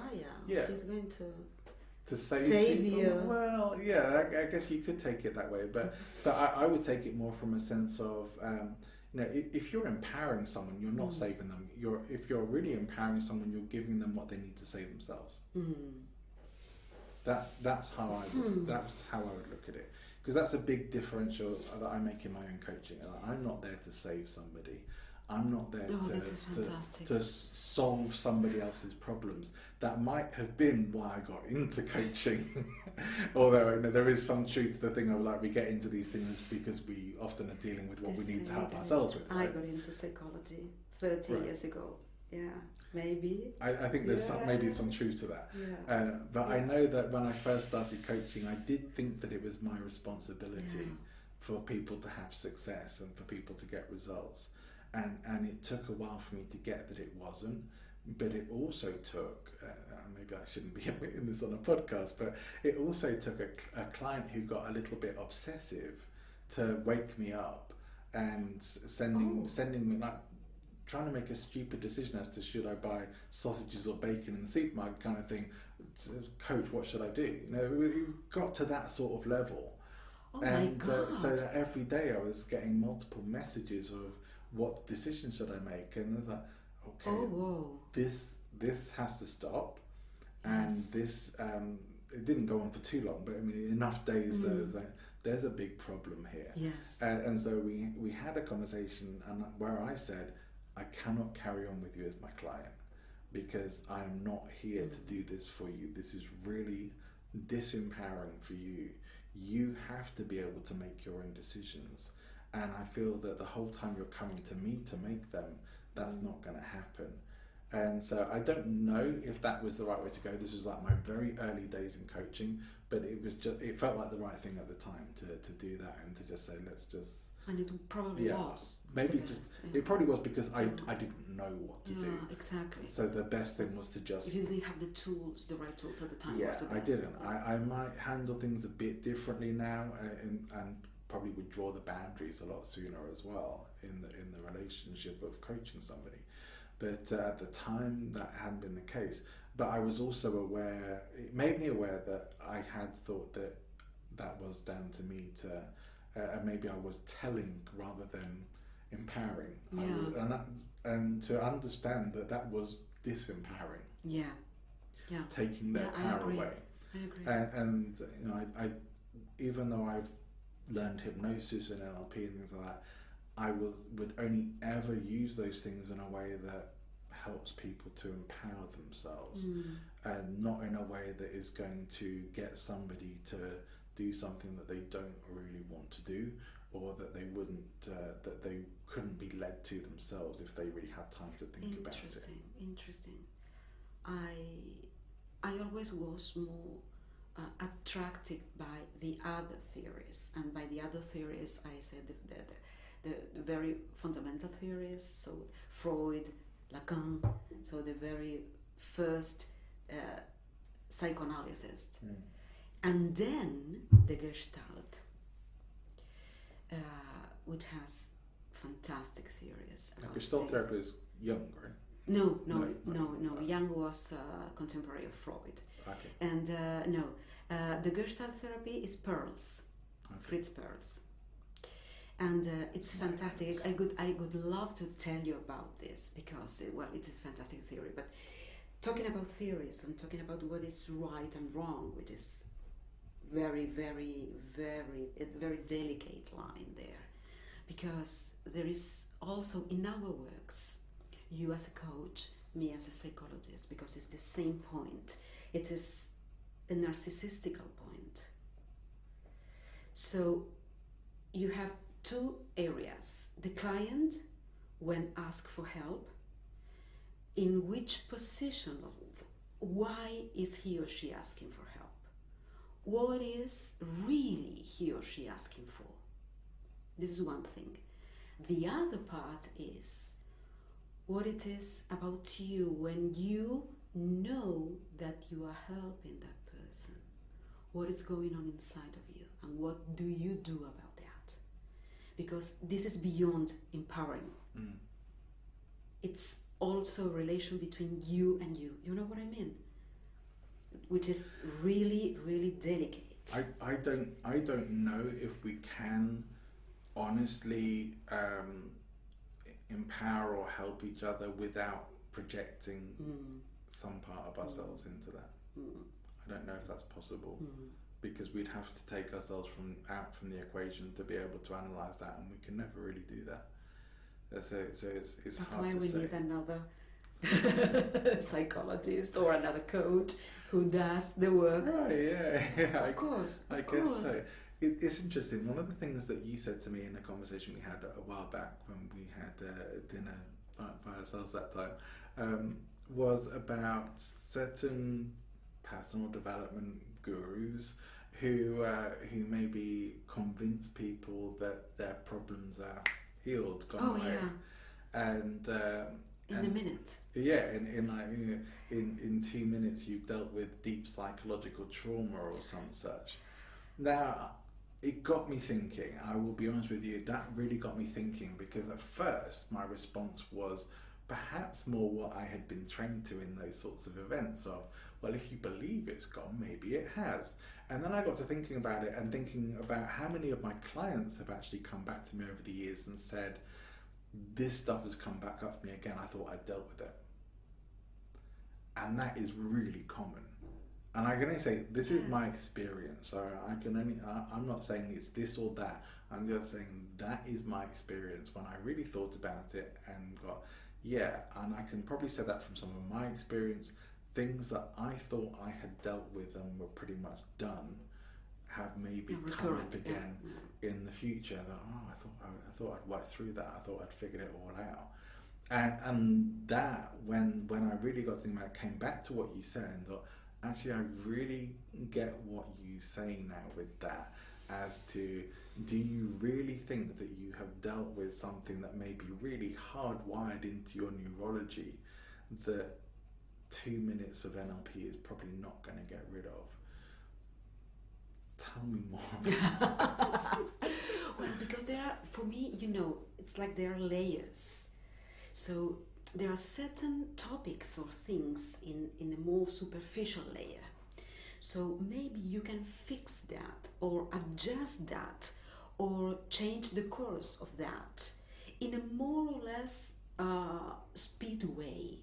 But because the roots of that particular situation or that particular problem were not deep enough.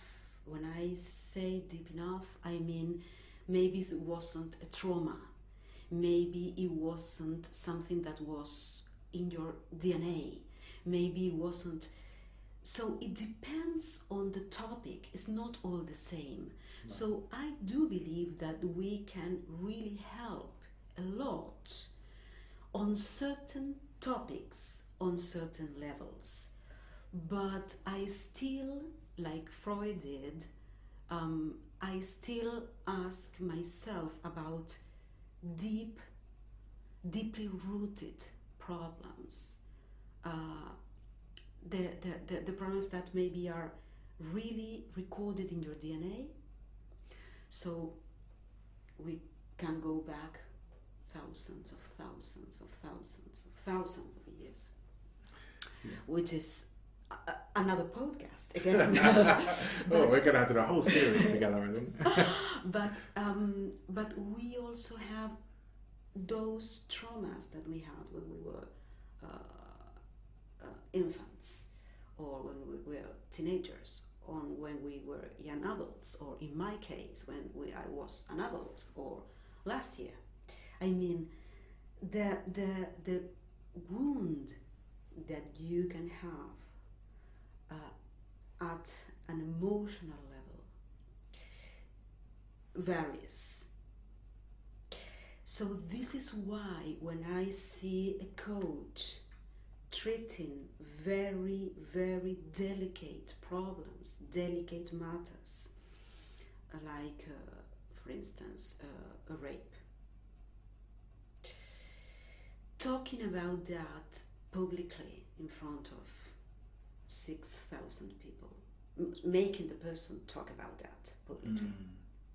So the person is in some kind of very particular state, because the authority of the coach is so bright, so high, that the person goes into this. You're not going to go against the person who's the center of attention. Exactly. Yeah.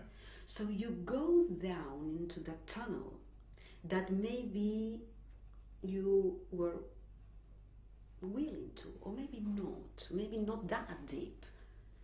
And you find yourself talking about things that hurt you very deeply. Maybe even talking about things that are a crime. So we are talking about two main things, the brain and the law.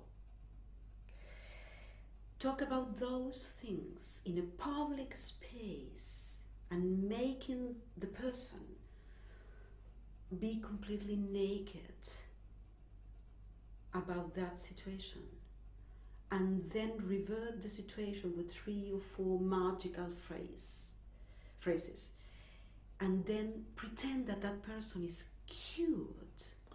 Right, it's a bit like, I've got a technique for that, rather than actually... because we don't know the damage that we can cause on that person, on that particular situation. I'm very serious about that. Very, very serious. I think... are you aware of cases where that's happened, where someone has had that kind of intervention in a public forum, or even privately with a coach or hypnotherapist or somebody who's like, you're cured kind of thing, where it's come back? Are you aware of specific cases of that? I had a patient many, many years ago that had this sort of experience, and of course this person had a very profound trauma, very profound, and of course it wasn't cured. Yeah. Because the question itself is, we, and I'm speaking as a scientist, I'm speaking as a psychologist, I'm speaking as a human being, we don't know if we can cure that. What we know is that we can share tools to deal with that, which is different from cure. Would you put it as an equivalent to a doctor prescribing a placebo? Yeah. Yeah. Well, this is another very interesting topic, because the thing is that the placebo effect is, what about the person who's taking the placebo? And is the person willing to take the placebo? Even doubting about it. Placebos are interesting. There is some study. It calms you in a way. There is some study on it, and there is, there's whole professions of pseudoscience that are built up around it. And I think Gwyneth Paltrow is making quite a lot of money from it as well with what she's doing. But we are going to be sued with this. I might bleep some bits. Don't talk about goop. Yeah. But it is that thing of do placebos work? And in some instances, yes. And the research which is happening now, and I think it has taken quite a long time to get the medical profession taking that idea seriously enough to investigate it. The research suggests that yes, and that some people are even genetically more predisposed to placebos than other people. Yeah. And that in itself is interesting. The fact that we might well end up with, probably will end up with a situation not too far in the future where medication is designed specifically to your DNA and genome and all this kind of stuff. Yes, I think that's on the way. Yes, that's the way things are heading. Absolutely. But also whether you get a placebo or not, which obviously you can't know about, because that's the whole point with placebos. There are so many things I find incredible about it, and to some degree, it would be a bit like some of these sort of interventions that we talk about.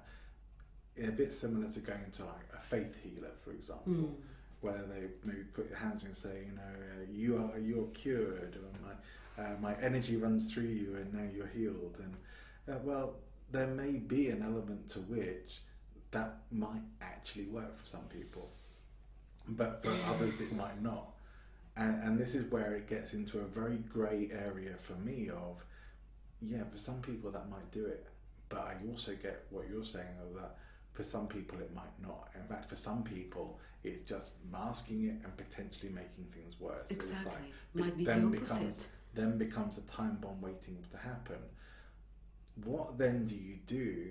Do you not do it because there's a whole load of people who it would work for, and some people who it won't?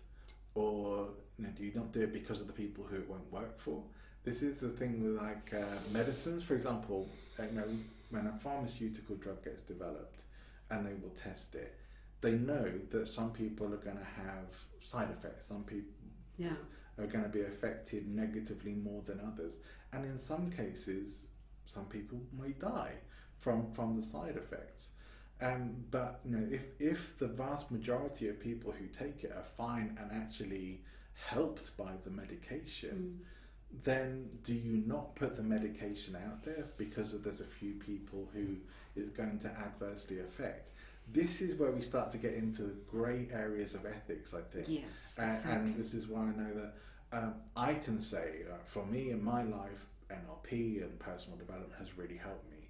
And I know other people who it's kind of screwed them up and has really created some problems for them. They put pressure on themselves and whatever, maybe even had a lot of bad advice or people take advantage of them. And so, I understand that as well. But can you say, well, it has to stop because, because for these people it's so negative, whereas for other people it may not be? Well, this is a very difficult topic.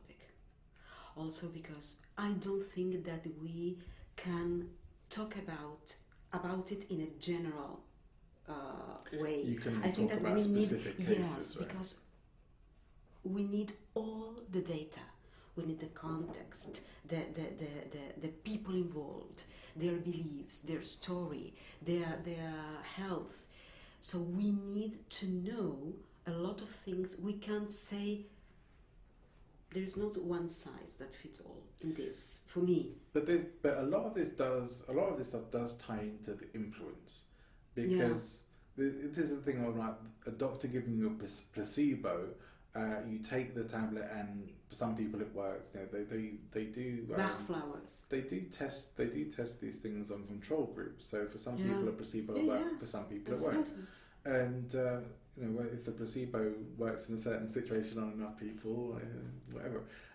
But the whole thing with that is it's the authority of the doctor ultimately, and also maybe the authority of the medical profession behind that, and the pharmaceutical development behind that. Exactly. In other situations that we're kind of talking about as well, it's the authority of the person on the stage, or the therapist or coach that you're working with, that you are taking, putting yourself in the hands of and saying you have the authority here.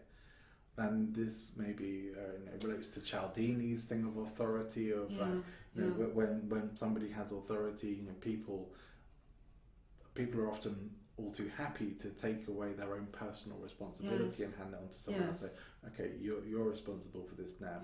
And if that's the person that then says you are now cured of this, and you really want to believe it, and you're going to do everything you can to convince yourself that has happened because of their authority.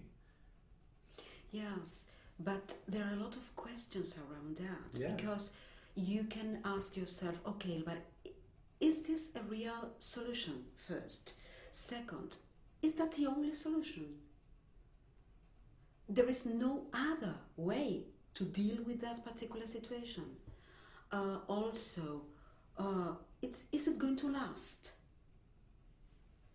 The test of time. So there are a lot of questions. Now, I would say, if somebody's asking you for a lot of money for that kind of intervention, they're scamming you. Get out of there. I mean, that's just the thing. And this is, I guess, there's so many different areas to talk to, but I mean, that is kind of another area of how much some people charge for this kind of stuff as well. And that ties into the authority part as well in terms of the influence, because on top of that, whatever money you've invested into it, you're a bit more leveraged for this to work, for this to come good.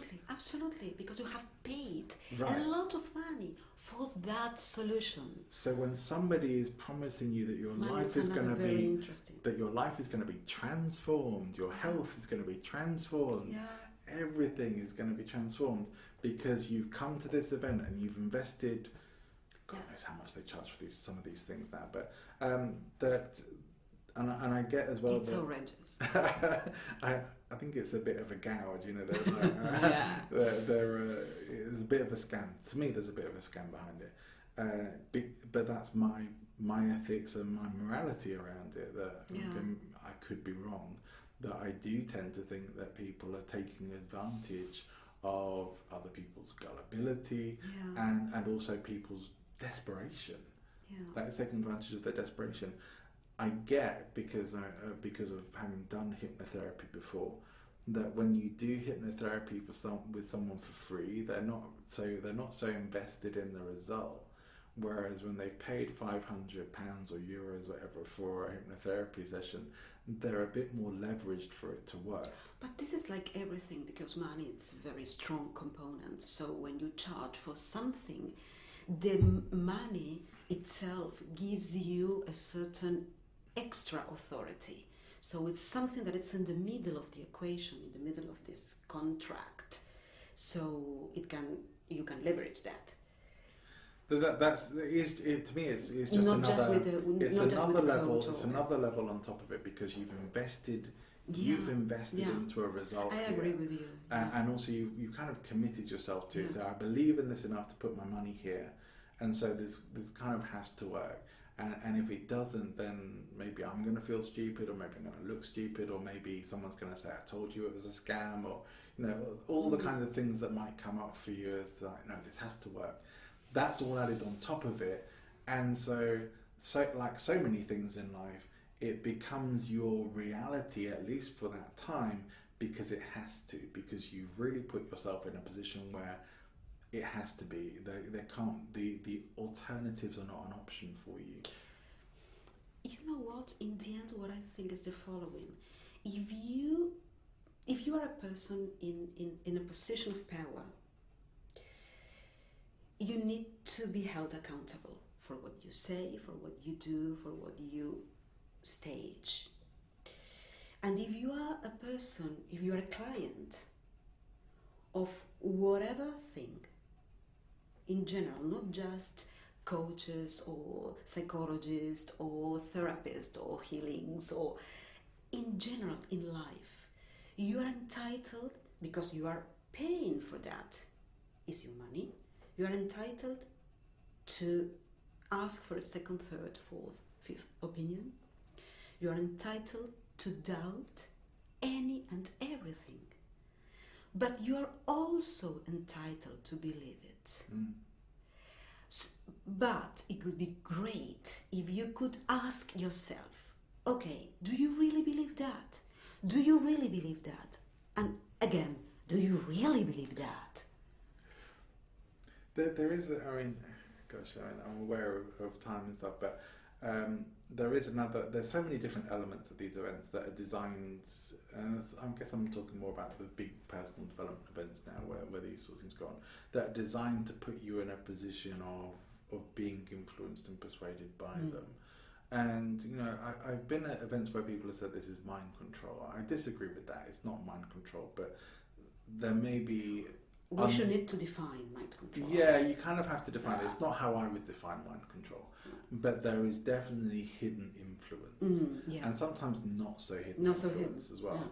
Where you get people up dancing and motivating. So, well, okay, that is actually good for energy in the room.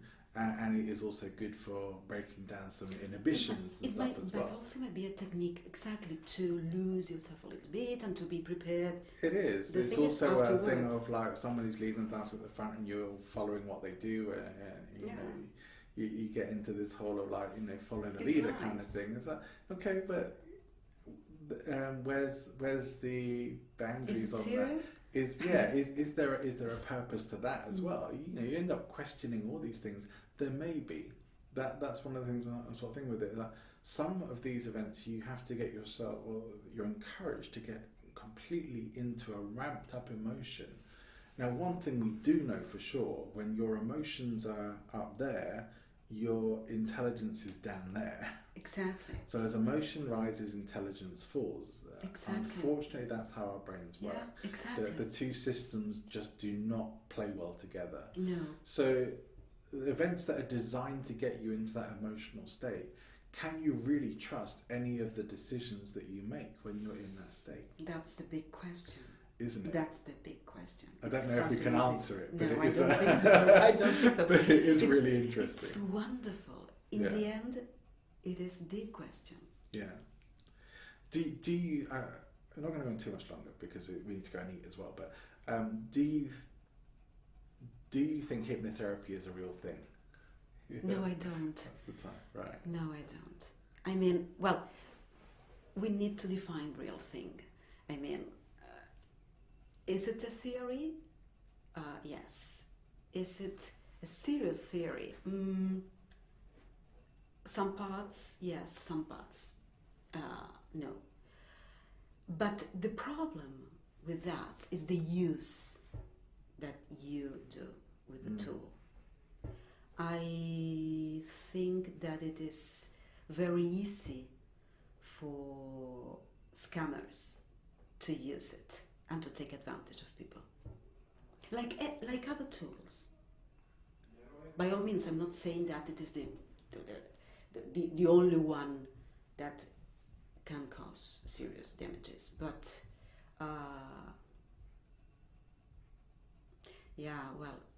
it's a big area. It's a big area. Maybe the wrong time to ask that question, but it's a big area because I think that we would need to put examples and to talk a lot about it. Yeah, and a lot of my stuff comes from experience, and we're going to go out and get some Indian food after this. Stomachs are rumbling already, so we're not going to go on too much longer. But I do think I think we're going to have some more conversations. I hope that's okay. Probably. Because it's really interesting talking with you, and likewise. I enjoy enormously to talk. I do, and I enjoy it tremendously as well. I don't know what bits I'm going to have to edit out of this podcast yet until I watch it back, but I'm definitely going to have to be a bit careful with some of the things that we've talked about in it. But to me that's kind of good as well, because we're not playing safe here. We're just talking openly and honestly about real things. And you know what? It would be great, would be wonderful if your podcast could make at least one person think more and doubt. Right. Only one. Question things. One person, one question. That would be wonderful. Yeah, that would be fantastic. I would be very happy, and would like to hear from that person as well. That would be great. To me, if this whole conversation has got somebody to think about something, then that's great as well. Even if it doesn't change your mind on anything, or but it's maybe got you to think about something, or maybe opened you up to, all right, I hadn't really thought about things in that perspective before. If we're wrong and you know exactly why we're wrong and you can make your case to us in a respectful way, come and do it. That's what we want to hear. We want to, open to being conversations. Open to being challenged and to being receiving other points of view. That's a big part of what we've been talking about.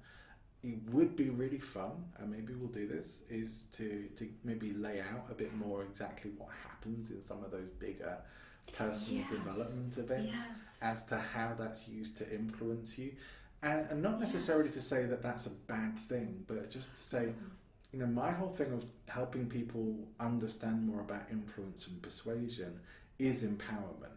Because when you know what it is and what's going on, and you can then take that step back and say, what is the intention here? What are they? What's the outcome that they're going for? Are they just trying to part me with my money, or are they actually? Is this actually beneficial for me and something that's going to be good for me? You can make more informed decisions. Absolutely. Even when you recognise you're being influenced, you can then say, do I want to be influenced in this way? Am I going to go along with it? Yes. And I think that's what's important here, is just to be able to have a bit more critical thinking about these things, and not just taking everything on face value, asking a few questions and setting yourself up for maybe being a bit less gullible in the world. I know it's one of the things, maybe because I have always been so naive and gullible in my life, and hopefully not so much now, but I still couldn't guarantee that that's the case. But I know I've believed things and fallen for things in the past where I think, I should have known that. I should have, looking back, the signs were there, the clues were there. And maybe that's part of my motivation as well. Like, I want to help other people not be taken in by tricksters, and not be made to feel gullible and stupid, but to be a bit more informed and to see when those things are happening. There are two main things here that it would be wonderful if at least one person could, as we said, think again about something, doubt about something, and also at the same time have more trust and confidence on herself or himself, instead of putting all that power on other person. That would be great. It would be great if at least one person could say, okay, I'm not so sure about this. And again, I'm going to think by myself. Even though this so famous, so relevant, so well-known person says that, what do I really believe? What do I really think about? Because in the end, I have the same authority than the other person. I have a feeling I might be splitting our chat into a couple of episodes just because it is too much. Because it's and we've talked fascinating. about a lot as well. But for people who've made it through to the end, Exhausted. to the end of the conversation, and maybe people are interested in you and knowing more about you and what you do, how could they find out more about you? Go into my website. It's maiténpanella.com, so it's very easy. Okay, I'll put a link in the Perfect. description. Also on LinkedIn. Great. Also so on you can come LinkedIn. and find you there. Again, Maitén Panella. We're connected there as well, and same for me. If you want to connect with me, I'm on LinkedIn. I encourage you to connect with me at presentinfluence.com, or come and find my Present Influence page on LinkedIn or in Facebook as well. And that would be the place to leave comments about our chat, about anything you want to feedback. I'm really keen at some point in the future. I want to have a chat with somebody who's been in a religious cult about how they. Ideally someone who got recruited into a cult, about how they got recruited and how they came out of it. To me, that is an important area of influence and persuasion that I really want to examine in one of the podcasts. So interesting. And also maybe someone who's had an influence of, an experience of with someone who was a sociopath, who maybe has been quite destructive in their life, where they may be able to come and talk about it, even just vocally, even without the cameras if need be. And I was thinking about that. Yeah. Maybe giving her or him the possibility of not being... Or even to have that discussion with somebody like yourself, who has knowledge about the condition and about how that shows up, and what people can do to recognise it, and what they should do if they find themselves in certain situations. Because I think that I see these conversations are happening, and I do think one of the biggest reasons why people are getting scammed and taken advantage of is because there are a lot of unethical people out there, and not saying everyone who's unethical is sociopathic, but maybe levels of sociopathy there, because you have to not give a shit what damage it's going to cause to somebody to be able to do those things in the first place. Exactly. And I'm not saying that somebody couldn't come back from that or change from that, but I mean, generally, as far as we know, someone who was sort of diagnosably sociopathic, there is no real treatment for that. It's just like that's how they're going to be. That I'm aware of, and I would love to find out different if there is. But those are conversations I'd like to have. So anyone who can connect me up for those sorts of conversations with guests, that's something that would be really interesting, and hopefully really interesting to listeners as well. I'm pretty sure Maitén is going to be back again at some point in the future. It's so much fun to chat. We're going to carry on our conversation with some wine and some Indian food very shortly. Yes. But I hope this has been a fun conversation for you. I've thoroughly enjoyed it. It's been a real pleasure to have you as a guest. And thank you so much for inviting me. It was a pleasure. Big pleasure. It's so much fun. There's so many more things we could talk about or go dive deeper into. But this has been good. I think we've scratched the surface on a few things at least. And I think we've given some value as well. So, Maitén, thank you. Thanks once again for joining us for the Loki podcast at Present Influence. If you have enjoyed the conversation today or found value in anything that we've talked about, please do consider liking and subscribing for more similar content to come with more amazing guests. I look forward to connecting with you again in the future, and if you would like to leave any comments or feedback on our video, other than trolling of course, then please come and visit the presentinfluence.com website or find us on Facebook, Twitter and LinkedIn.